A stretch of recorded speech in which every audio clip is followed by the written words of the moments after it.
what I thought I would do is really talk mostly about the big history of the continent with regard then to the cultural astronomy involved, especially as it involves the greater Cahokia complexes, which is where I've done most of my research, and all the outliers of the greater Cahokia complex. So, for instance, in this slide, I will be mentioning those names in yellow. I may mention some of the other ones. I'm not really going to talk about Greater Mesoamerica or Mesoamerica proper, but in terms of context, it's important that we see where everything is with respect to Mesoamerica, and also with respect to, if you look on the upper right of this slide, the names Newark and Scioto, which are pre-Cahokian Hopewell era archaeological sites, hundreds of them really, that are important in understanding the context in which Cahokia emerges. Is that still today what's described as Mesoamerica, or is it a much smaller region today? It's a much smaller region and only includes part of Mexico, in fact. The notion of Greater Mesoamerica here is an old one that dates back to the late 60s, early 70s among some researchers who were mostly interested in southwestern Mesoamerican connections and dabbled a little bit in eastern United States. But I've gone back to that because I think there's a reality to that that's important in understanding how these how big history unfolds with regard to specific ideas or knowledge sets. Now, many people may be familiar with the Ohio Hopewell. Ohio Hopewell is something that dates to what's called the Middle Woodland period in the United States, and it runs from about 2,000 years ago to about 1,500 years ago. So by 500 AD, the Hopewell phenomenon is over, and it's a fascinating phenomenon. This is really where we see for the first time, north of Mexico anyway, solar and lunar both, and Milky Way alignments built into major civic ceremonial complexes, monuments. And there are just incredible number of these monuments, and most of them, the ones that we're concerned with, are enclosures, earthen enclosures. In this map on the left, you can see there are some red X's around Chillicothe, Ohio, where all these enclosures, those are all enclosures. And then focusing in on one patch of floodplain around Chillicothe, Ohio, you see some circles and squares, and those are all Hopewell enclosures. And if I could just go ahead and show what those look like on the ground, here's one. Wow. These are not unlike other earthen enclosures that are built around the world, except in their precision and their alignment to cosmological celestial phenomena. They are very precise.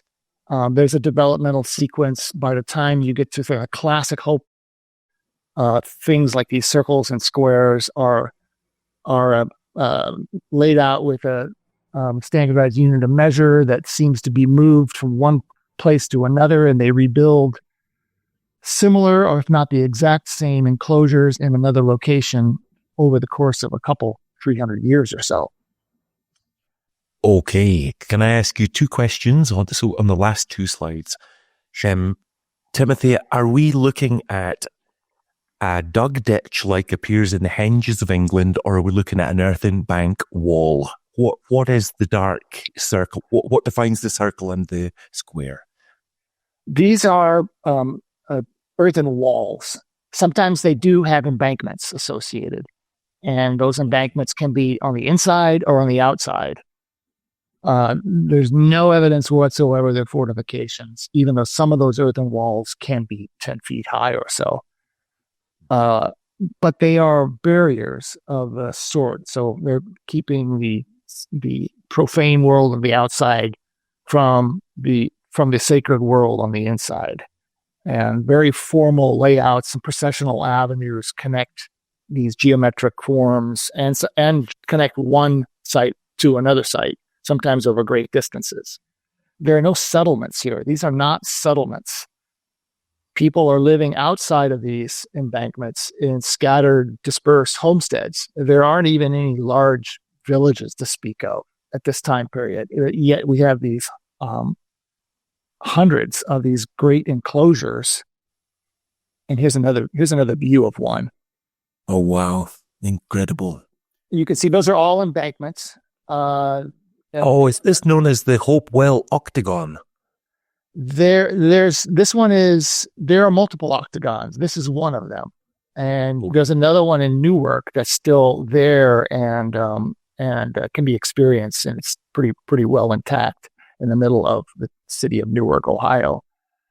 That one, this one, and many of the other ones have their earthen walls aligned to solar and lunar events, various minimum and maximum positions of the moon and solstices.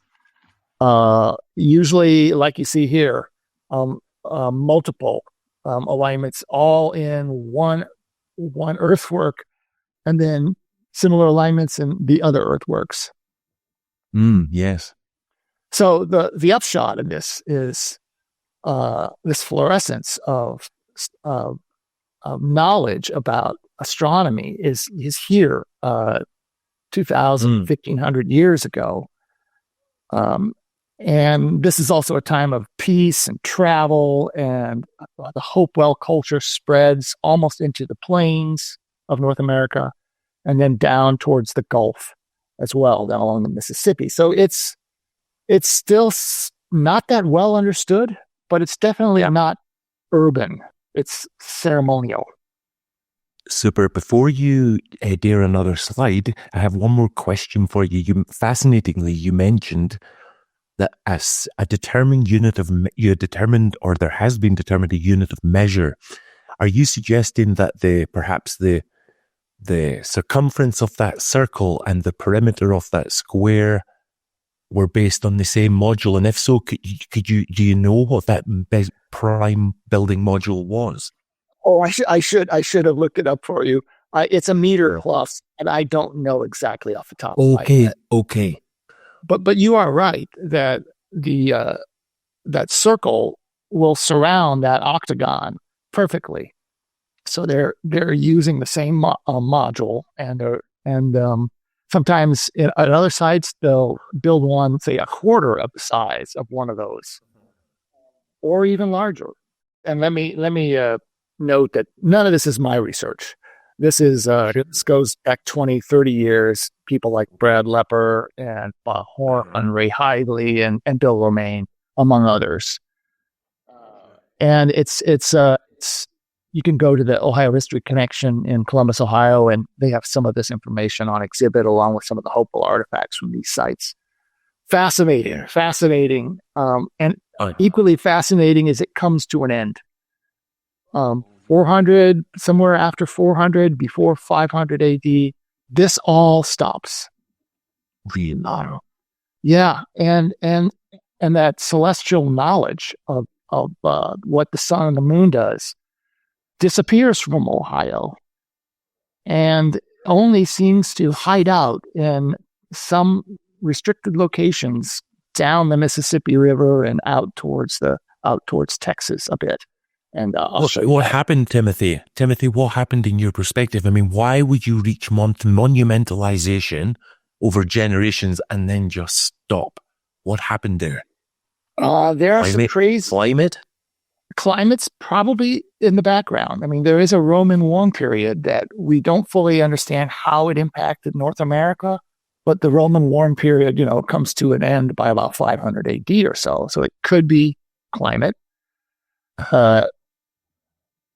There's also some thought that this is a fragile religious system that's based on movement of pilgrims and the movement of medicine bundles, and any little perturbation that might call into question the movement, say that's social tension somewhere, or the bundles themselves, like there's just a falling away of belief in the power of bundles.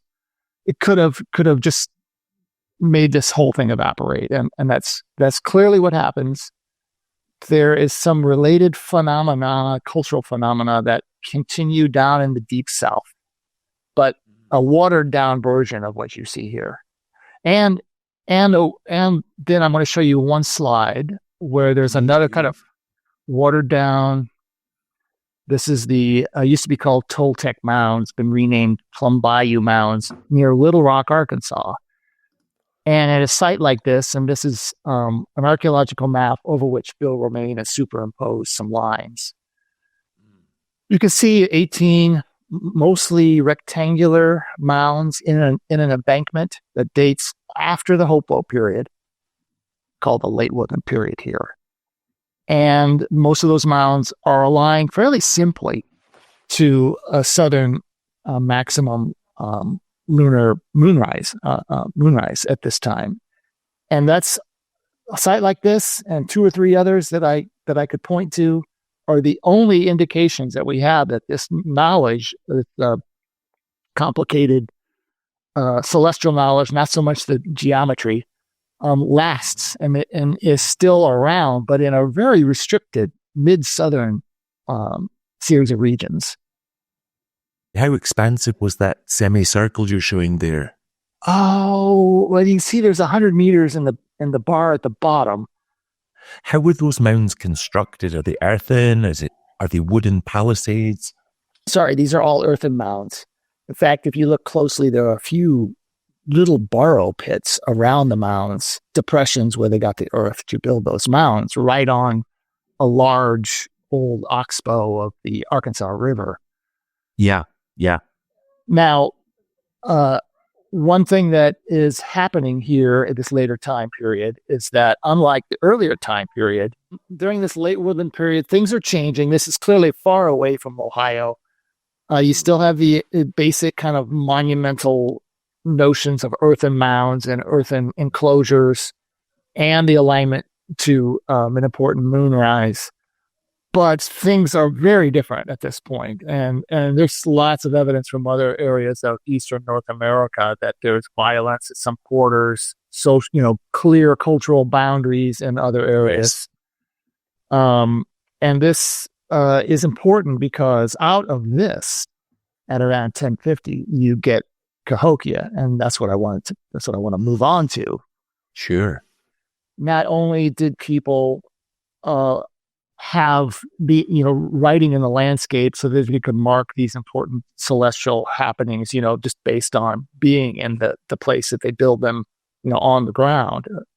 But there are also descendant groups, and this is a friend, Ho-Chuk friend, who showed me a replica of a calendar stick, and calendar sticks were curated through time and passed along. So this is probably the way they're tracking at least the temporality of these cosmic events that they're interested in watching, by marking months with those notches and special occasions with extra notches or extra marks of some kind or another.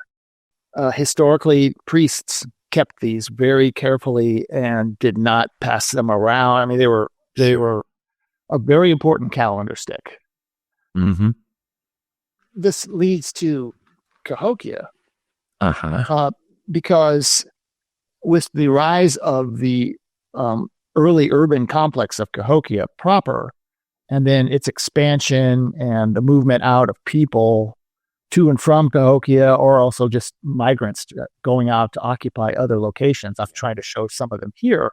You kind of have a return to what we talked about earlier, this hopewell phenomenon. In this case, it's tied to this urban complex, and then you have little copies, little towns that spring up that in some ways copy Cahokia. And then after Cahokia falls apart, they continue off on their own historical trajectories. And all those red lines show you places that Cahokians were going, and or people from those places going to Cahokia, and we're not always sure who's going in which direction. And I was going to both focus on Cahokia in the middle to show you how they built the celestial observations into their landscape there, and then also up and down the river. The question to bring you into your next slide is, so if we put the first monuments you showed at around 400 AD, When did the Cahokia complex begin that you're about to show us? And the precursors are simply some large villages that are developing right in the middle of what becomes the city of Cahokia. And about 900 is also the time when we can track the first immigrants coming into Cahokia, or at least that general landscape, from places that I have here labeled Toltec and Crenshaw in the lower left of this map.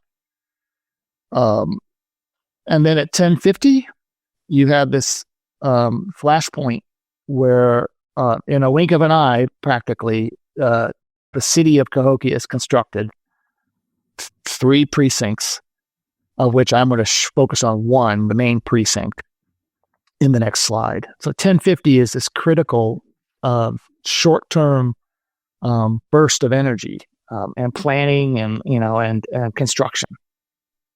It's wild that you should say so, Timothy. And I'm going to tell you, I was talking to Rich Friedman last week, who did a similar presentation, and he highlighted and put in quotes the year of vast expansion architecturally, where large ashlars were being used, was 1072. Yeah, we actually were just in a meeting together. You lay those two things out together, and you have to question whether there's communication, because they're mapping on. If there's not communication, then it's even more astounding. I wonder if it was a response to an environmental cause rather than sharing of knowledge. I'm not sure.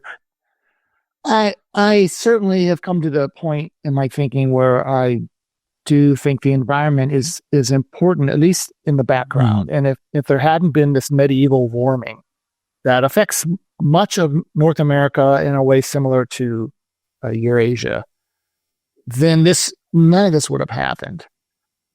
Not the same way. Not that means there isn't communication, but I do think that that's so important. It opens up all these possibilities for people. Have you found any genetic evidence that people were moving from Chaco to Cahokia around that time? Is there anything there? There's nothing there, and all that look is over at this point. That was happening up through into the early 2000s, and then the changes in laws and tried stepping up to reclaim their heritage. All archaeologists have really ceased all that work, understandably so. We don't know, unfortunately. Now, it's important that if you go down and look at the lower left, Spiro and Crenshaw, those are Caddo sites. It's a whole different language family. And Caddo people were kind of intermediaries between this eastern U.S. world of these Cahokians and other Mississippians and the Southwest. So major trails went through. The Santa Fe Trail and others went through the Caddo country from east to west or west to east. So there could well have been communication, and there could well have been people moving occasionally, if only to understand what was happening in the other area. And it wouldn't take very many people, even traders pass culture and religion and knowledge, not just goods. And it wouldn't take more than handfuls from each area for a huge transference to have been made, right? Doesn't mean That's right. Massive cultural integration took place. 2 people can do a lot of damage. Well, you've nailed it, and I think that's exactly what's happening at Cahokia, in particular, because at the very beginning there are 2 or 3 classes of items that are being made at Cahokia by Cahokians, but they look to be copies of mostly Mesoamerican materials, daggers, certain kinds of earpieces. Yeah. And they're right there at the very beginning. It's like not only did Cahokians travel up the river and down to Mississippi, they're at Carson. They went all the way to the coast and probably, right down into northeastern Mesoamerica, I think. Yep. I mean, they're trying to figure out the world, and actually, it's an open question who and how they came up with the celestial knowledge. That is, Cahokia is kind of the middle of nowhere before 900. But the old Hopewell world is just sitting over in Indiana and Ohio. And we know that they are traveling over in that area toward the site I have labeled here as Angel. They may be revisiting these old Hopewell sites to relearn what's there to be learned. There's also the possibility that the site of Toltec down in Arkansas, people from there moved to Cahokia, or people from Crenshaw moved to Cahokia, and they brought that knowledge with them, and they may be the movers and shakers once they arrive. Do you know what you've just done? It put an image in my head, Timothy. It's beautiful. So the suggestion there is that the people from Cahokia looked back 500 years with the same adoration as we look back now on 15th century castle builders, whereby there's so much lost since then, but we can derive the measurements, we can derive the efforts, and perhaps even the intention if we measure enough buildings. But that's wonderful. So you're almost showing there an obsession with ancient cultures that existed in 10th century Cahokia. That's right. That's right. And there are more reasons to believe that. And I'll show you one image in a few minutes that makes the point that we see it all of many of these other sites that I have here as dots. That is, Cahokians also traveled to and then set up shrines at old mound sites. So, Hopewell Mounds in Wisconsin. Yeah. Or Hopewell Mounds at the Carson site. They're there, and that's where Cahokians go. Wow, that is fascinating. I can understand that in the context of the conquest of South America, where the Spanish would build a Christian church right on top of a central indigenous mound in a city in Mexico. I get it when there's conquest, there's why on earth would they must have placed deep significance in those sites. I was about to say spiritual significance, but I don't need to. It's bigger than even that, probably. I think what you're describing helps explain how you could even get a Cahokia. It's such a break with tradition and sort of low-level village life to have an urban center pop up in a number of years that people must have said, what are we doing and why? So there had to be an explanation. And that explanation is this big, understanding of the world that they are then giving to people who visit Cahokia. Yeah. So Cahokia almost becomes like a virtual museum, a real museum, a museum of information. Timothy, what are you presenting here? So this is Cahokia, isn't it? This is Cahokia. This is the core of the main precinct. This main precinct covers 5 or 6 square miles. There's another precinct that's kind of contiguous to this, to the southwest, that covers another square mile, and then one over in the current city of St. Louis that covers about a half square mile or so. So it's this whole landscape that was built at 1050 AD, and each one of those precincts has its own unique grid. And I just want to point out Cahokia's grid here. Yes. So, and basic order. You can see, even from just a casual look at this, that there's big rectangular flat top pyramids, earthen pyramids. And that the one at the north end is the big one, Monk's Mound, which is covers I don't remember in hectares, but covers 16 acres or so. And is the third largest mound or construction of this kind, pyramid in the Americas. So really impressive. Axis Mundi, there was another little circular mound, flat top mound on top of that mound. The whole thing would have been like 103 meters high. You can't skip over Axis Mundi. That's something that I know the audience are fascinated with. Meridians, north-south alignments. Talk to us about the Axis Mundi. People place it in slightly different areas. Yeah. In part because some people don't appreciate that there was the highest point at the site, and also on the center line of the horizontal center line of the site. So both the vertical and the horizontal order meets in this one spot on top of that big mound is here labeled summit mound. And so that's the axis mundi. Yep. The center of everything, right? And that little circular mound people talked about for many years. We knew it was there. Some descendants described it to George Rogers Clark. But unfortunately, it was removed in the 1830s. And what we know now is it's perfectly in a line with the major. There's a yellow line there. That's the primary causeway, sort of a processional avenue, elevated earthen causeway that runs, starts south of the main plaza as I show it here. Yes, indeed. Runs to another mortuary mound with a series of other circular mounds around it. This is, thanks to LiDAR, which we, looking back, but people are used to LiDAR now, but we didn't have LiDAR, until the late 2000s. And all of this has opened up since we now have LiDAR and we can see these subtle features.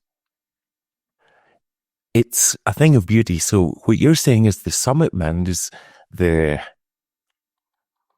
call it the fulcrum. And from there, they've extended their axis south to the center of the Rattlesnake mound.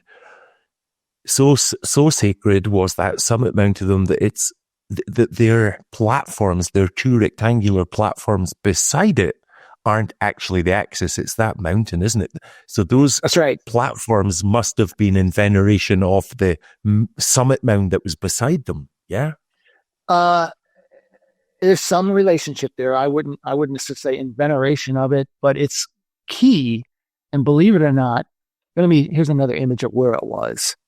It's a projection off to the side, and this mound was built in a series of a dozen or more stages. And I'm thinking, and there's some limited hints of this, that each time the mound was enlarged, they put another summit mound on that same spot, and it kept getting higher and higher until really they're forced to kind of hang that mound almost hanging off the edge in a way that's not stable. And there's been some slumpage there. No one had ever looked at that before, believe it or not. We did some geophys up there just 3 years ago, and we found circular buildings. So I'm highlighting some reconstructions. And I'm starting to disappearing again. There's probably a central hearth in the main one. Look at that to the right of the scan. I was looking at the center point, but there's actually a wide circumference. It's a very distinct circle with a center point. Those buildings have been underappreciated. It turns out that maybe a quarter of Cahokia's mounds are circular flat top mounds, sporting those buildings on top. And some of those have been excavated. And there's an old one to the right and half of one to the left. These are giant, in consultation with descendants who still build circular sweat lodges. They seem to be very formal, larger than normal sweat lodges, or you could think of these as water shrines where you convert, liquid water into steam inside.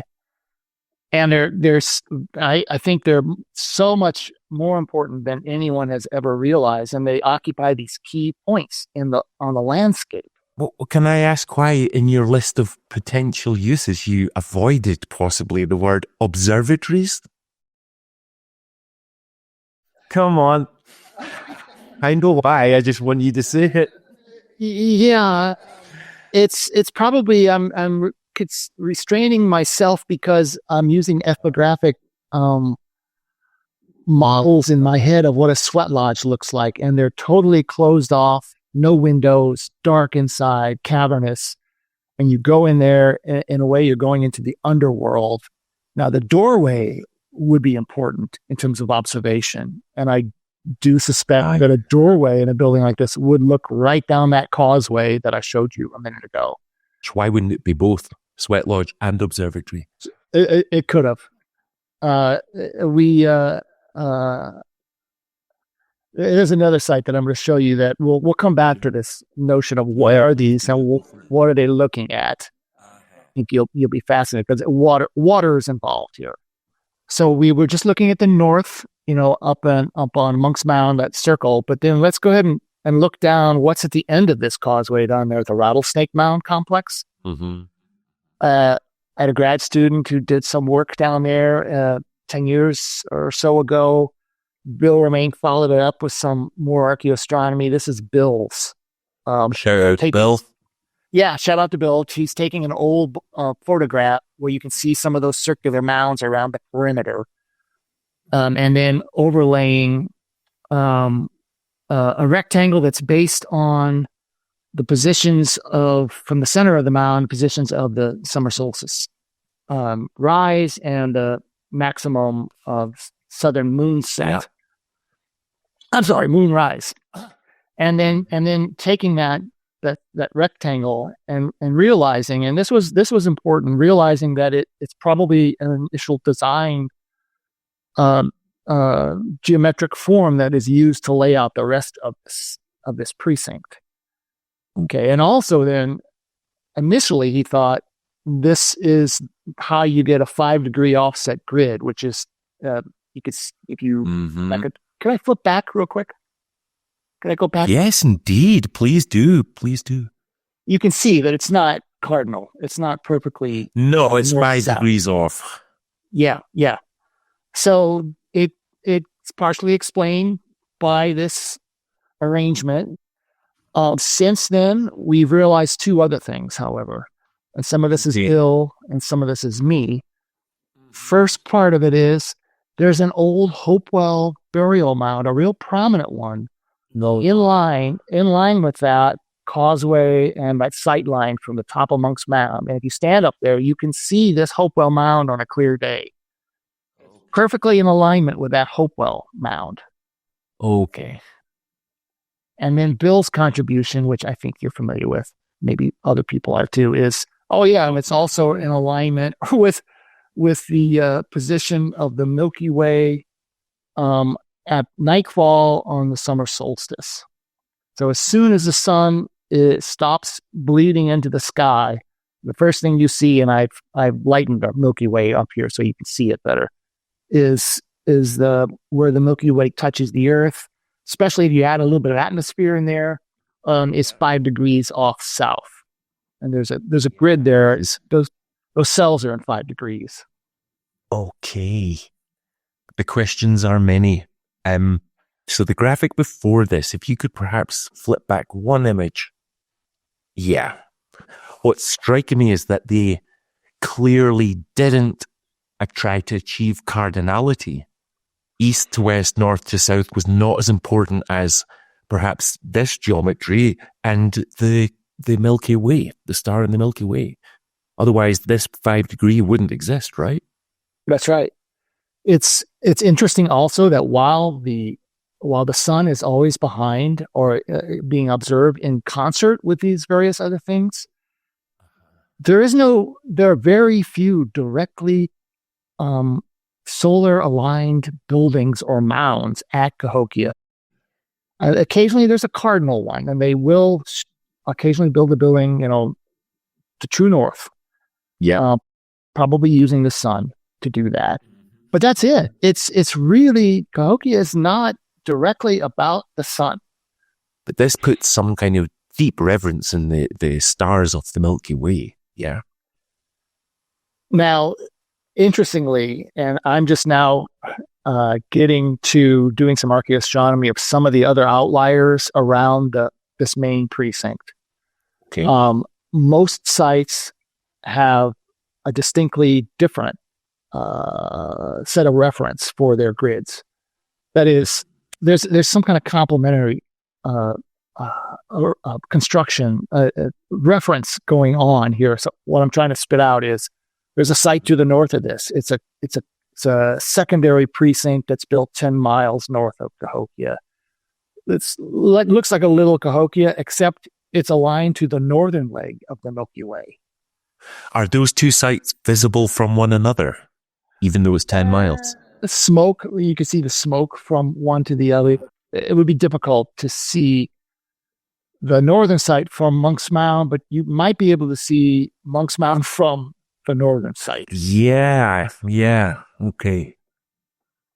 There are other outliers, the ones I've worked at more, that are clearly directly aligned to the moon, and I was going to turn to a couple of those right now. Yeah, please do. That's great. This is one of the early indications that we had lunar aligned sites. This was excavated in the 1990s, and 3 buildings in a row with open corners through which presumably one could view the rising of a minor standstill or beautiful minimum position of the moon. Are these buildings or the 3 rectangular structures, are these cemeteries? Are they buildings? What are they? They're little shrine houses. So these aren't big. They are 5 to 6 meters in length. And they don't look to be, there's not too much ordinary domestic refuse with these. And you can even see there's a circular sweat lodge up to one side. This looks to be some little shrine that a priest would either live at or go to once in a while. And these shrines like this get big. So it's such that Susan Alt and I, we've done work at the other 2 sites coming up, are calling these shrine complexes. They're big hilltop sites that weren't meant primarily for residential use, but were meant to visit maybe every 9 to 18 years or so. There's one here that we worked at years ago now. That's unfortunately, as a town, spread out over the top of it. It's largely destroyed. Circular mound, 9 other little circular mounds, and let me just flip through a few slides real quick for you. Yeah. Oh, wow. More of these little houses. Now, this is probably a temporary house. And sometimes these houses, actually at this particular site, show an interesting series of alignments. That is, these 2 that you see here is common at this site. Bounces from one to the other, and then back to the one again. And those are close to lunar alignments, lunar maximum and lunar minimum alignments of the moon. What did the pink circles represent? Oh, those are subterranean pits. So those are for storage. No, the black dots are posts, molds, roof support, posts. Sometimes there's a stepping post. But also these are semi-subterranean, as you can see here. Oh yeah, look at that. Yeah. This is a shrine house itself. This is a fairly large one. You can maybe see it has a yellow clay-lined floor. Yes, indeed. And it has this weird depression that runs across it. That depression at this site aligns with a maximum lunar rise position north, and then the building itself to a minimum position.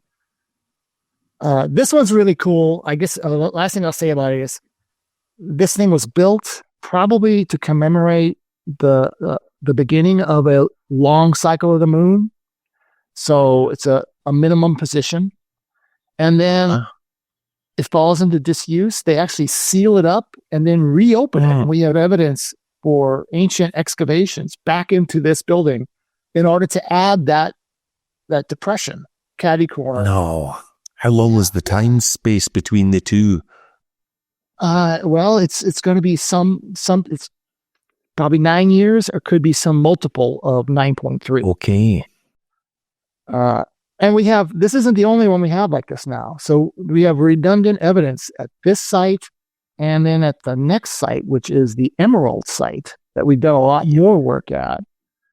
Yeah. That locks down this argument. It's really super cool because the entire landscape, is this complex is set in the middle of a series of other mounds.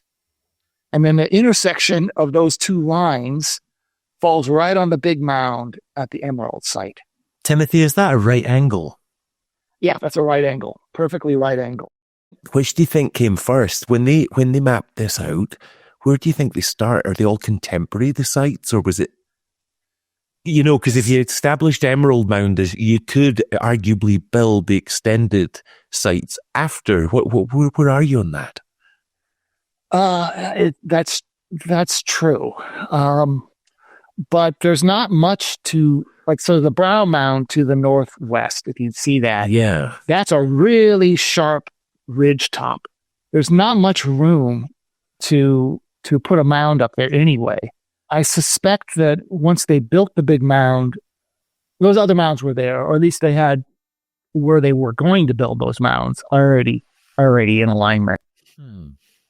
Now, there are shrine houses on top of the ridge before the mounds get built on this site, and I'll show you the mounds in a minute. But then at 1050 is the best date now for when the mound construction itself happens. And it looks like when they're building Cahokia, Cahokians come out here and they build up this particular hilltop, as well as some other ones around the region. And this one rectangular mound, and then 11 other circular flat top mounds. Okay. As you see, is showing mound number 2 here on an old drawing of the site. Wow. Okay. Yes, indeed. And then if we skip to a modern LiDAR map, that little round mound that we just looked at was number 2 to the right, and then the great mound number 12. You can see where it is. And again, it's kind of a weird arrangement. That big mound is off to the one side, but that's where it needs to be in the middle of those other distant mounds. Incredible. And have you put a GPR over the top of any of these mounds that lead to the Great Mound? Yes. So we have confirmed circular buildings on about 3 of those. Unfortunately, you could kind of see here, even on this LiDAR, this has been plowed for 150 years, or more than 150 years. It's incredibly eroded. We were lucky just to be able to identify the original mound locations, looking at the maximum northern moonrise. And it's not only those mounds, and this is the fun part, I think, for an archaeologist, like most of the little buildings, the little shrine houses at the site are also aligned within a couple of degrees, because they're not quite as exact, to the 53-degree moonrise. Yeah, but Timothy, I think we went over this in our first chat. By today's standards, to be a degree out would negate the idea, but the moon itself takes up about a degree on the horizons, and then depending how bright that is, you can have all sorts of distortion in visual perception of the moon. So to do something 2 degrees out, I think I know it sounds like a wide bracket of error, but in this instance, I don't think it is. I think it's quite accurate for the tools and the knowledge that you had at the time. I wouldn't argue against you. I think you're quite right. And to your earlier question, those circular mounds have circular buildings on top of them.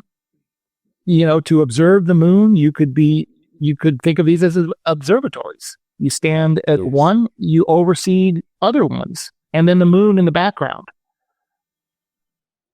And of course, the people on top of each one, or fires on top of each one.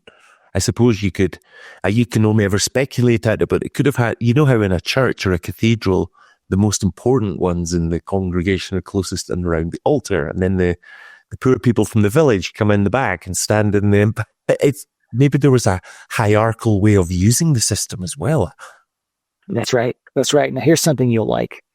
So, Susan and I put a lot of time in on this site, and part of this, believe it or not, this ridge was built up, much like a mound itself. So there are stratified deposits across portions of the site.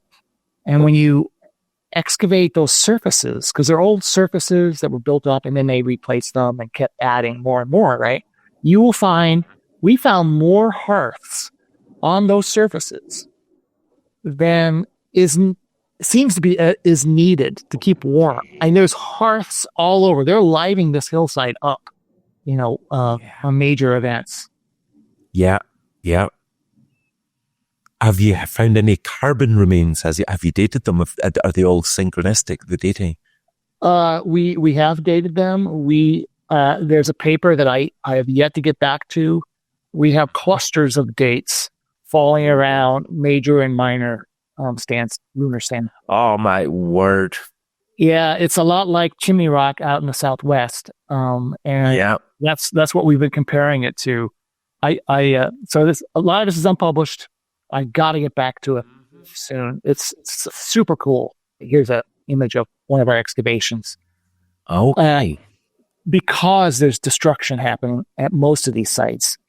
The block in the foreground here was excavated immediately prior to some bulldozing that happened to build terraces or to keep this ridge from eroding away. The farmers are terracing it. It's very destructive in and of itself, of course. So we have the data almost because of the sad fact of these sites are going away.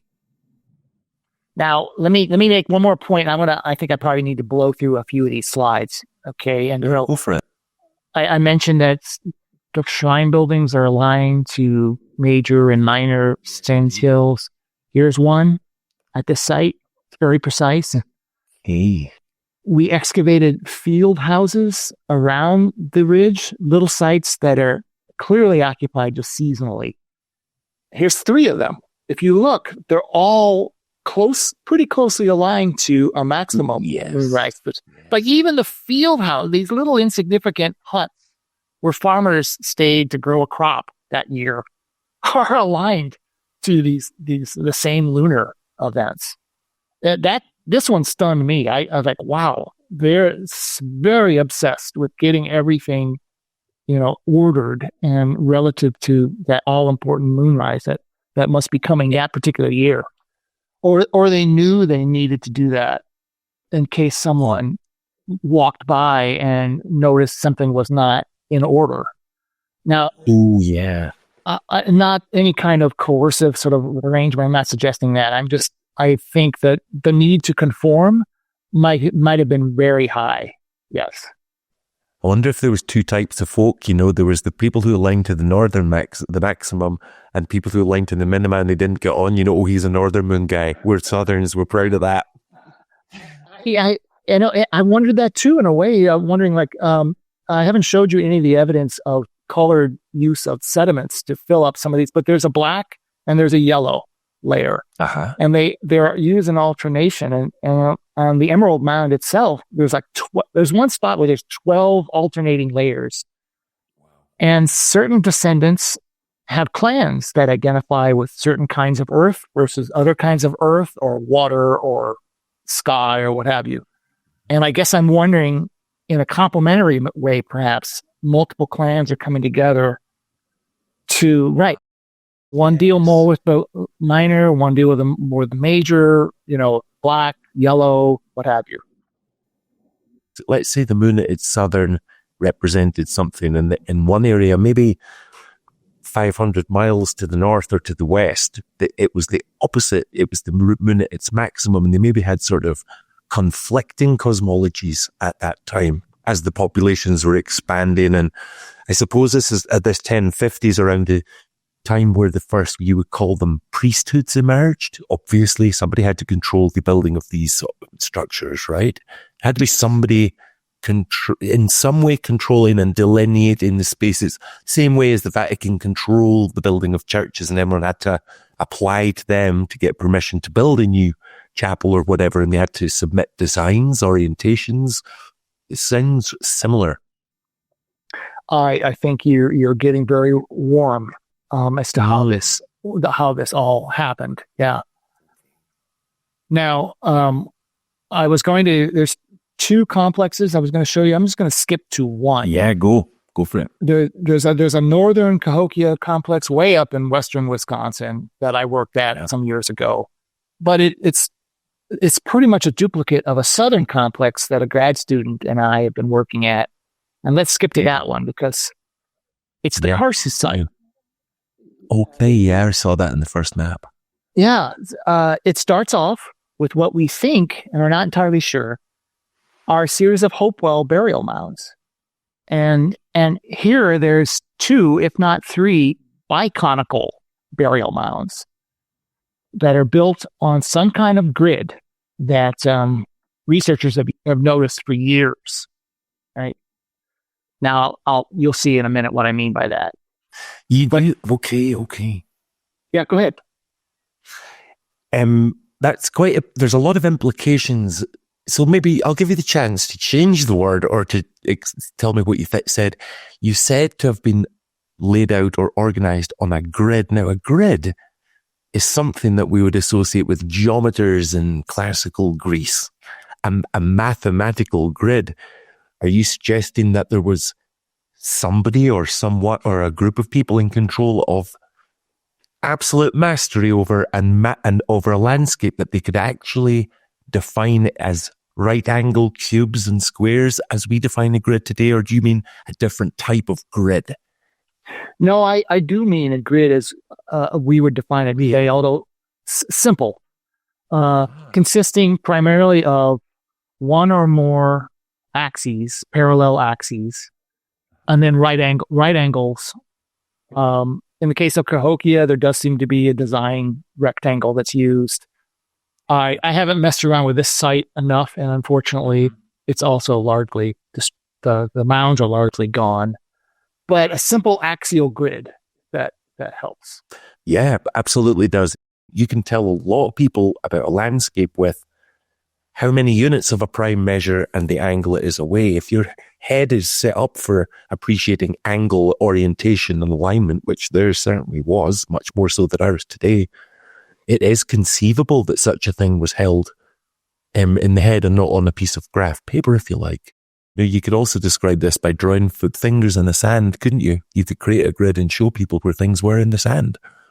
You could do that, and I suspect they had hide or fabric maps or graphs of a sort that they could. Or we talked in the past about these sandstone tablets being key to laying things out. So something like that, and it could be on a piece of hide. Yeah, that one Birdman tablet, that 53 degrees, that is exactly what you've just described, a grid based on lunar data. Can I ask you what the cross there represents? I take it it's not the site of a church, it's the site of a burial, is it?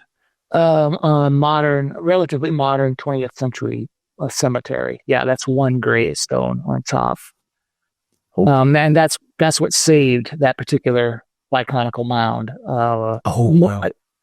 This poor site down in the Yazoo Basin of Mississippi, just north of the crossroads where the blues, were supposedly originated. It lies this site, and it's highly productive land. Multinational corporations are busy land leveling this and other landscapes down in that area. So if we look at a Google Earth map, everything on this image, at least south of the northwest corner there, is site. And it's about a mile from one side, the cluster of trees, to the other cluster of trees. And it used to have 89 mounds. And wow. There's an old sketch of what this site looked like. And I superimposed a minimum moonrise position over the top of these mounds. So some of these are middle woodland, probably a lot of those circular ones. Some of them are Mississippian, but it's Cahokia and post-Cahokian. And I'm not sure if you can see my arrow here. What you're showing is not only the ability to survey parallels, but they've also achieved equidistance between those parallels. I may be biasing it a bit. I place those lines on here, so that may. Is it called the resolution fallacy? As in, when you zoom in there, they're actually not equidistant. Well, and when we go to a LiDAR, I think I have a LiDAR map next. It's spotty, of course, because now only 1, 2, 3, 4, 5, 6 to 10 of these mounds are left out of the 89. But some of the ones to the right are Hopewell, 2,000 years old. The mound way to the left, which has the words Cahokian occupation next to it, the town is actually very late, almost to European contact, so 1400 or so. And then in between the Hopewell builders of this site and the very late Mississippians, you have the Cahokians arriving and occupying key areas of this pre-existing complex. Again, here they are tapping back into old mound sites like they are wont to do. And we know this because we have their little houses, just like some of the ones I've showed you already. Some of these are shrine houses. Some of these are short-term residential houses. And this is Caitlin, my grad student, and a crew from University of Illinois, doing geophys and some limited re-excavations of things that had been partially excavated before. So, of course, that's the part that intrigues me. Like, the Cahokians traveled downriver to go to this specific place to occupy it. I suspect this last mound starts as a Cahokian construction, but it's an unusual pentagonal mound, flat-topped, and it has a series of alignments to both old mounds. So Mound D is a more recent one, and then Mound E is an old Hopewell one, biconical. That's the one with a cross on top of it. And yet that Mound D, if you stand in the middle of the rectangular part, has multiple alignments, right? To the Milky Way, to a specific star in the Milky Way, the northern leg, and then to a maximum moonrise, and primarily to a minimum southern moonrise at this location. Right now, you're showing us LiDAR scans and reconstructions of the territory, but without the people and it's almost invisible. It's just a landscape with mounds, isn't it? It is.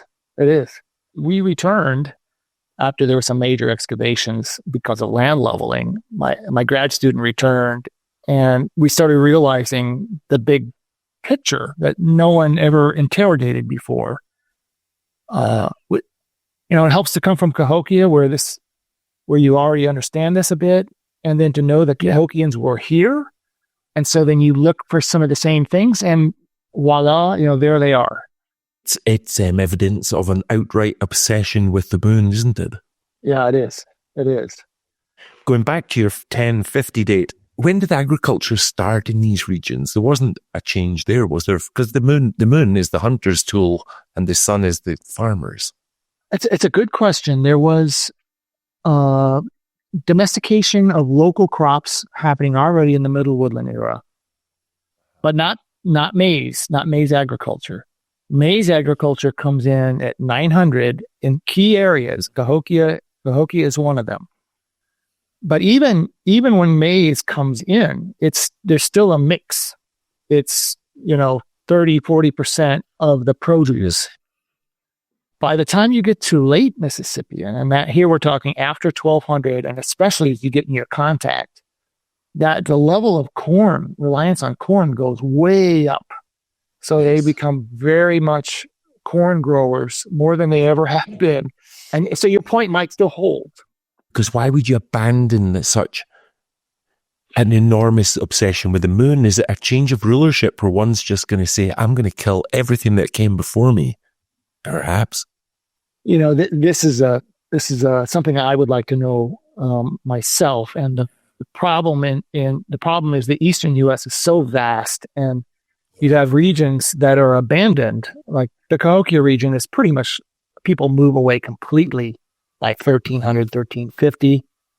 So a lot of the other later Mississippian complexes haven't been studied.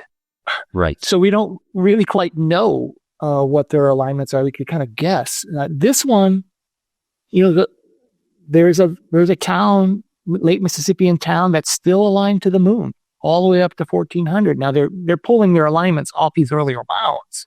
So I don't know if other complexes that were built later just by themselves without these pre-existing earlier mounds, if they would have been solar or not. We just don't know of the mix. I interviewed recently Professor Helen Benini, and she has written a book suggesting that because in medieval going back, that the average life was perhaps 3 cycles off the moon, 3 18.6-year cycles, that there was a real, around the world, a very, very deep association between childhood, adulthood, and your latter years. And if you were to see 3 lunar maximums, you were of the top 1%. So there was maybe an aspiration to see 2 or to see 3 lunar maximums, whereas we all talk about today as people are seeing 96 years old and things like that, you know? Yeah. No, I had thought about that too, in terms of how likely is it that people would ever see one.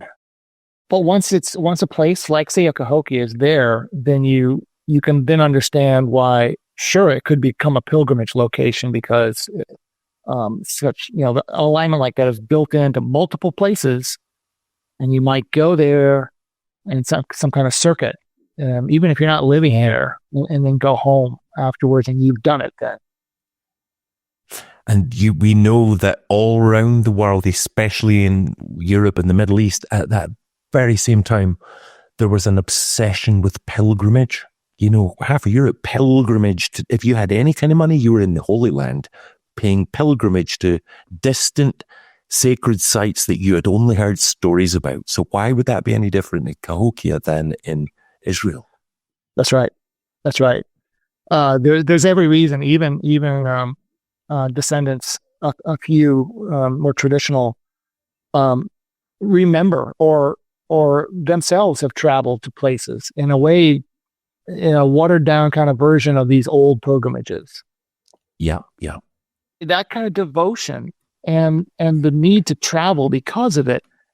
If you think to what we've just looked at, both Cahokia and the Hopewell before, like, it's hard to explain those things without reliance on something like that. Recently, I talked to Dr. Allard Mies about the lunar geometry within the mounds in Germany. The podcast episode just came out. And what he explained to me was not only was Magdalenenberg Mound, the oldest Bronze Age mound, aligned with the lunar minima, but he said the Palisades were aligned with the nodes of the moon, the halfway points. You haven't even started on that, but they must be there. The nodals must be marked. Yeah, there's a lot to do, huh? Just like the equinox marks the halfway between the solstices, And I'm going to, in 6 days, I'm going to send you a link to watch my episode with Rich. I want you to see it, and then 2 weeks after that is going to be your episode, and you should both be mind blown at the similarities that within the Chaco Canyon, lunar alignments, and what you just showed us there. It's incredible.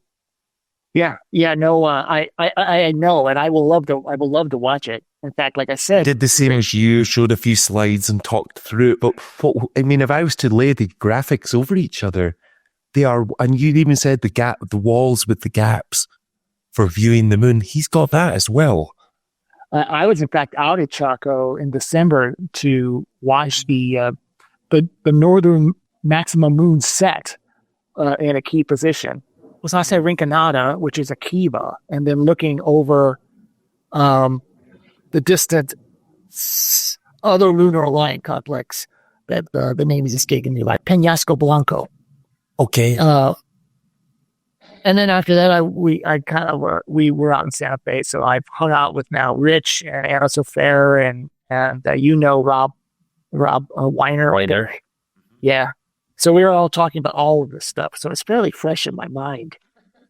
Super. That's great. We tried to be really smart 2 years ago, and was it March?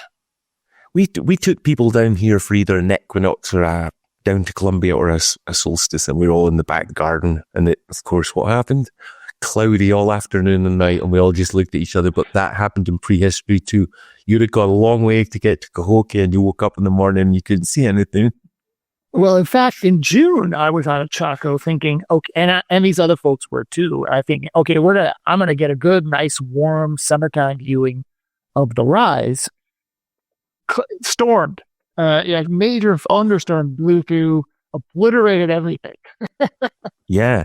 So for you to actually do the pilgrimage, get to the site, do your thing, you must then have had a list of the fails and the successes where you'd have met someone and say, look, I'm on my second northern moon cycle. It's a big one for me. I missed my last 2 nodes.